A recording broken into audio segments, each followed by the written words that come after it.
Oke guys, jadi seperti ini ya perjalanannya. Kalian bisa lihat kanan, kiri, depan, belakang. Tuh jalannya kayak agak becek-becek gitu karena hujan. Nah ini dia perjalanan selama 30-50 menit dari jalan luar yang sudah masuk ke perkebunan kelapa sawit, sampailah menuju ke rumah yang saya tempatin gitu ya guys. Jadi seperti ini kira-kira perjalanannya. So saya akan menceritakan pengalaman suka dan duka hidup di tengah-tengah kebun atau tengah-tengah hutan kelapa sawit guys selama bertahun-tahun. So stay tune. Hi everyone, welcome back to my YouTube channel. So hari ini saya mau cerita rahasia yang selama ini saya belum pernah ceritain ke kalian tentang hidup saya, di mana saya tinggal setelah saya nikah sama suami gitu ya, pekerjaan suami, sekeliling rumah saya itu seperti apa gitu ya guys. So sekarang kita mau langsung aja cerita. Nah jadi setelah saya nikah sama suami ya guys, saya udah tahu pekerjaan dia itu apa gitu, tapi bener-bener di luar dugaan banget tempat tinggal saya itu di Malaysia nantinya seperti apa gitu loh. Udah kayak gitu ya gitu deh gitu. Akhirnya saya mulai cerita dari pas saya nikah sama suami ya guys. Setelah saya nikah sama suami itu saya sempat beberapa tahun dulu tinggal di Indonesia. Jadi kita tinggal berpisah gitu, suami di Malaysia, saya di Indonesia. Tapi setelah 2 tahun saya menikah, saya lalu tinggal di Malaysia. Saya ikut suami tinggal di Malaysia gitu. Nah saya tahu nih guys, pekerjaan suami saya itu kerja di kelapa sawit. Tapi ya sekedar tahu aja gitu ya. Tapi tetap aja saya masih tabu sebenarnya seperti apa dan tempat tinggalnya seperti apa. Jadi karena suami saya kerja di kelapa sawit dan kebetulan suami saya adalah salah satu eksekutif di salah satu company kelapa sawit di Malaysia, tepatnya di Johor. Nah udah kayak gitu pas saya ikut suami pindah ke Malaysia guys, terus suami bilang oke, kita udah sampai dan kita udah masuk ke perumahan kelapa sawitnya gitu ya guys. Jadi kita sebutnya itu estate. Kita sudah masuk di kawasan estate atau kawasan kebun kelapa sawit yang ada perumahan pekerjanya sekaligus gitu ya. Terus pas dari suami saya bilang itu, terus saya nungguin loh, kok nggak nyampe-nyampe ya. 10 menit, 20 menit, 30 menit, 40 menit loh. Ini bener nggak? Ya namanya juga baru ya guys, first time gitu. Jadi ada was-was juga loh, ini bener nggak ya? Kok belum nyampe gitu loh. Ini saya mau dibawa kemana? Lihat kanan kelapa sawit, kiri kelapa sawit, depan belakang kelapa sawit gitu kan. Aduh ini gimana ya? Kok was-was gitu loh guys. Nah udah kayak gitu akhirnya alhamdulillah sampai juga gitu. Nah kebetulan waktu itu sampainya malam, jadi nggak begitu terlihat suasananya ya guys. Akhirnya udah sampai gitu. Nah setelah itu untuk pengetahuan kalian dulu sebelum saya lanjutkan cerita. Jadi karena suami saya dinas di kelapa sawit gitu ya. Ini bahasa Indonesianya tuh kayak dinas. Jadi kita akan mendapatkan rumah dinas gitu guys. Jadi kenapa di vlog saya selalu pindah-pindah rumah atau bentuk rumahnya beda-beda ya, karena saya tinggal di rumah dinas suami gitu. Jadi standarnya selama 2 tahun kita akan berpindah-pindah gitu. Tapi masih di dalaman Johor juga gitu ya guys. Setelah itu waktu pagi akhirnya buka pintu dapur gitu ya, Masya Allah asri banget guys gitu. Kita masih bisa menghirup udara segar, jauh dari polusi gitu ya. Karena ya itu yang saya cerita dari tempat gimana maksudnya dari kota luarnya itu masuk ke kawasan kelapa sawit kita itu kira-kira 30 sampai 40 atau 50 menit baru akan menemukan rumah tempat tinggal kita gitu. Jadi selama 45 menit itu perjalanan itu kita sudah di kawasan yang dikelilingi kelapa sawit gitu ya guys. Setelah itu banyak nih suka dukanya, apalagi namanya baru-baru pindah pasti kita menemukannya hanya dukanya ya guys gitu. Kayak contoh kalau mau ke kedai kota gitu jauh gitu, tapi memang di setiap estate kelapa sawit akan disediakan kedai atau warung untuk menjual makanan matang dan kedai-kedai yang untuk menjual sembako atau sayur mayur gitu guys. Tapi ya tetap aja dengan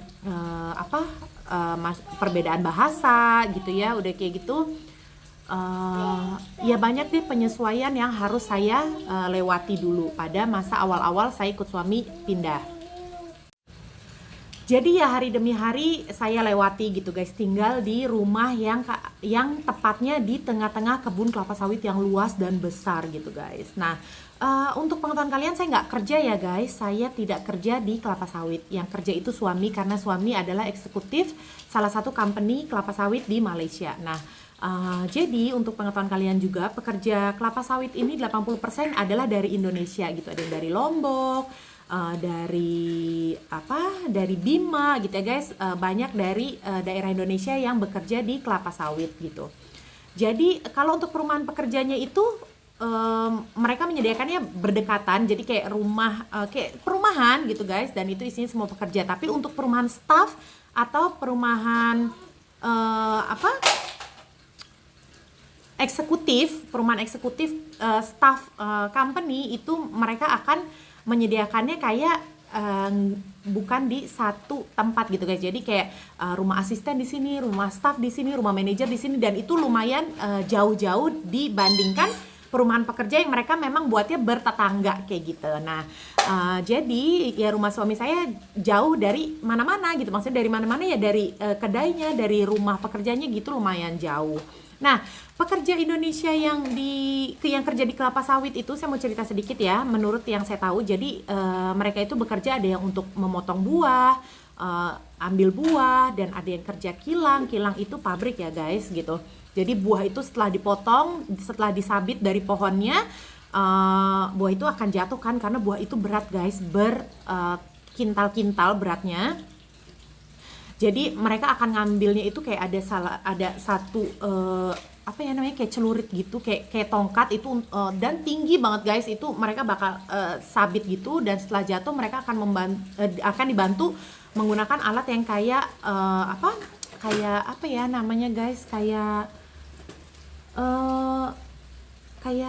kayak tombak gitu guys, kayak tombak. Jadi mereka akan tusuk, mereka akan lempar ke belakang itu, dan belakang itu kayak ada trekta gitu untuk menyimpan si kelapa sawitnya. Setelah itu mereka akan bawa ke kilang ya gitu, atau ke pabrik. Nah, kelapa sawit ini biasanya diproses atau diolah di dalam pabrik kilang itu, dijadikan minyak, atau yang kalian mungkin tidak tahu kayak bedak yang selalu kita pakai, bedak, lipstik, sabun gitu. Itu sebenarnya ada salah satu bahannya dari kelapa sawit. Jadi sebenarnya kelapa sawit ini sangat banyak fungsinya yang kita pakai untuk barang-barang yang kita pakai setiap harinya gitu guys. Oke, so kita lanjut lagi. Nah, untuk pekerja-pekerja kelapa sawit ini, yang pengetahuan yang saya tahu karena saya melihat di depan mata ya guys, bukan berarti saya pakar atau saya fasih gitu, karena namanya juga saya ibu rumah tangga. Saya ibu rumah tangga ya, saya cuma diam di rumah aja, masak gitu, jaga anak gitu. Bentar guys. Nah, setelah itu pekerja kelapa sawit ini mereka disediakan rumah, dan untuk listrik, air gitu, company yang menanggung guys. Jadi mereka itu tinggal di rumah yang sudah ada listrik, ada air, dan itu semua gratis. Jadi menurut saya untuk yang kerja di kelapa sawit di Malaysia, menurut saya sangat-sangat bisa untuk menghemat. Jadi mereka hanya memerlukan untuk biaya untuk mereka makan guys gitu ya. Dan menurut saya gajinya lumayan besar dibandingkan mereka kerja di Indonesia gitu ya. Saya takut untuk menyebutkan gajinya karena saya takut nanti ada pro dan kontra. Jadi ini menurut yang saya lihat aja. Nah, pekerjaannya itu ada juga pekerja perempuan, dan kalau pekerja perempuan itu biasanya akan ditaruh menjadi pekerja rumah tangga di rumah-rumah staff, atau pekerja perempuan ini bisa juga masuk kebun untuk kayak spray racun gitu. Mereka akan ngepam, memberi racun untuk pohon-pohon gitu ya guys, untuk pohon-pohon yang memang harus diracun gitu kan. Udah kayak gitu memberikan baja itu kayak semacam pupuk gitu ya guys. Jadi itu pekerjaan yang untuk perempuan-perempuan. Nah, kalau untuk laki-laki agak berat, yang kayak potong buah, angkat buah, seperti itu. Jadi sekarang kita akan lanjut lagi ke cerita hidup saya yang tinggal di tengah-tengah hutan kelapa sawit. Nah, tinggal di tengah-tengah hutan kelapa sawit itu kalian pasti bisa membayangkan namanya hutan ya guys, pasti kan banyak kayak binatang-binatang gitu. Nah, dan setelah saya pindah beberapa rumah, pindah beberapa estate, itu keadaannya semua beda-beda. Ada yang namanya juga kita akan pindah ke tempat yang lebih besar atau lebih kecil gitu ya guys. Kalau yang lebih besar itu saya pernah menemukan yang kayak gajah gitu, dan itu gajahnya memang betul-betul gajah liar yang dari hutan ya guys gitu. Ada gajah, biawaknya itu yang sebesar-besar komodo guys, besar. Terus kalau kayak mau di sepanjang jalan tuh monyet, ada lutung, ada sapi guys. Sapi tuh kadang bisa masuk ke pekarangan rumah kita gitu. Nah, untuk gambar-gambar hewani seperti ini saya mau tunjukin ke kalian.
Itu gambar-gambar real yang memang saya ambil dari handphone saya guys gitu. Nah jadi tapi seiring berjalannya waktu tuh kayak ya udah biasa gitu, ngelihat biawak, ngelihat monyet, babi hutan ya guys, itu tuh udah biasa. Dan pada satu ketika anak saya pernah naik sepeda dan dia tuh kayak berserempak bertemu dengan babi hutan, dan dia sampai jatuh guys. Dia sampai jatuh tuh semua badan berlumur darah. Nah kayak gini nih gambar dia setelah jatuh. Itu karena dia saking kagetnya ketemu babi hutan, padahal babi hutannya nggak ngejar guys, cuman yang kayak keserempak ketemu. Jadi anak saya tuh yang kayak bingung gitu bawa sepeda sampai dia jatuh ke gelincir gitu ya. Jadi ya seperti itu gitu. Terus yang kayak tiba-tiba kita lagi sore-sore tuh kayak lagi ngeliat depan rumah, loh kok ada sapi gitu. Sapinya kan besar ya guys, yang kayak tadi kalian lihat. Nah itu tuh di pekarangan depan rumah gitu. Udah kayak gitu, saya bakal tunjukin, nanti saya bakal masuk ke salah satu kebun kelapa sawit. Sebenarnya itu ada di samping-samping rumah saya aja guys. Tuh ya, kalian bisa lihat. Tuh. Nah itu kan pohon kelapa sawit yang udah besar tuh guys. Itu tuh kayak ada di seputaran rumah saya aja tuh, kalian bisa lihat ya. Nah itu tuh semua kelapa sawit, dan itu tuh ada di luar kawasan rumah saya aja. Tapi karena lagi hujan, kita tunggu hujannya berhenti dulu. Nanti kita bakal keluar rumah dan kita bakal langsung masuk ke kebun kelapa sawitnya. Mudah-mudahan sih ada pohon yang lagi ada buahnya ya guys. Jadi saya bisa nunjukin buahnya ke kalian gitu. Buahnya seperti apa gitu kan. Dan kayak gitu pohon kelapa sawit ini kehidupannya itu, panjang usianya itu sampai 24 tahun. Dan setelah 24 tahun sudah harus ditebang dan kita harus menanam pohon yang baru lagi gitu guys. Tapi setelah kita menanam pohon kelapa sawit selama usia dia 2 tahun, pohon kelapa sawit ini sudah bisa menghasilkan buah gitu ya guys. So, kita tunggu dulu aja hujannya sampai berhenti dan kita akan coba masuk ke kebun kelapa sawit. Oke guys, nih nanti di depan kita ada ngelihat beberapa orang yang lagi kerja ya guys. Nah dia lagi ngangkatin buah tuh. Jadi nanti kayak ada mobil kayak gini, lori kecil. Nah tuh guys, tuh ya. Tuh jadi ada beberapa orang lagi kerja gitu. Nah itu buah-buahnya. Tuh. Nah sekarang kita coba. Nah di depan ada lagi tuh. Tuh guys, nah ini yang pakai trekta kecil untuk buah-buah yang kayak di tepi-tepi jalan yang sudah jatuh gitu. Tuh yang tadi saya bilang ya, jadi nanti buahnya kayak ditombak kayak gitu, ditombak dan diambil. Oke guys, sekarang kita mau lihat pohonnya. Oke guys, nah ini kita udah sampai di kebun yang di depan rumah. Nah sekarang pas lagi ada buah jatuh, yuk kita mau lihat. Ini Kak Caca yang ngambilin videonya. Kak Caca langsung liatin sekelilingnya aja ya. Oke. Nah jadi di pohon-pohon gini guys, itu sini Umi dulu yang bawa. Pohon-pohon gini itu tuh kalau udah tinggi-tinggi tuh dia jarang ada buah guys. Tapi ini kayaknya yang belum begitu tinggi tuh. Kalian bisa lihat nggak? Nah itu buah tapi belum begitu matang guys. Nah kita mau lihat tuh ada buah yang jatuh tuh. Nah nih guys, ini tandan kelapa sawit ya, besar, dan ini tuh kita nggak bisa ngangkat. Nah kalau yang sebenarnya udah agak matang dan bisa diproses itu yang sudah mulai ke oren-orenan gini guys. Tapi kalau yang masih gelap, yang kayak di mana ya, di atas ada nggak? Nah di atas itu tuh coba, oh tuh coba kita zoom. Nah kalau yang itu tuh belum mateng guys, jadi masih kayak harus didiamin dulu gitu ya. Oh nih kameramennya. Jadi gitu guys. Nah sekarang saya ada di tengah-tengah kebun kelapa sawit nih.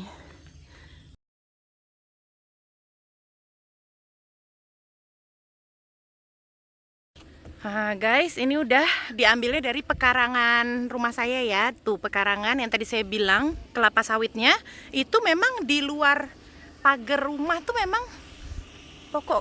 pohon kelapa sawit itu guys, ya kan? Nah nanti saya bakal selipin beberapa foto buah kelapa sawit yang memang sudah menimbun gitu ya, biar kalian bisa melihat. Tuh guys, jadi kalau kita lagi di taman rumah langsung bisa ngeliat deh pohon-pohon kelapa sawit. Oke guys, jadi itu cerita tentang pengalaman saya tinggal di tengah-tengah hutan kelapa sawit. Kalau kalian suka video ini, jangan lupa share video ini ke semua sosial media yang kalian punya, dan jangan lupa untuk tekan like, comment, subscribe, dan tekan gambar loncengnya. Thank you guys for watching.